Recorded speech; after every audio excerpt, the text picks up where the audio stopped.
Share বিনিয়োগ নিয়ে অনেকের একটা ভ্রান্ত ধারণা আছে। অনেকেই মনে করেন যে অলস টাকা না হলে শেয়ারে বিনিয়োগ করা উচিত না। আবার অনেকে মনে করেন অনেক টাকা, লাখ লাখ টাকা না হলে শেয়ারে বিনিয়োগ করা উচিত না। আসলে একদম ভুল। প্রত্যেকটা লোক যার ইনকাম মাসে 10,000 তারও শেয়ারে বিনিয়োগ করা উচিত প্যাসিভ ইনকাম তৈরি করার জন্য।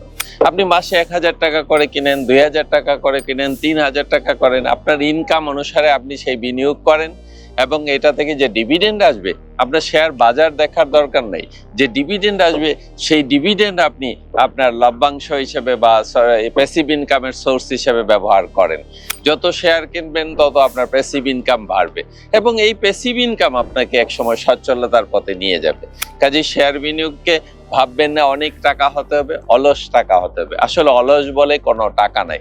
আপনার টাকা বিনিয়োগ করতে হবে এবং আপনি এই যে ব্যবসার অংশ কিনলেন সেখানে অনেকগুলা লোক খাটছে এই শেয়ারের পেছনে।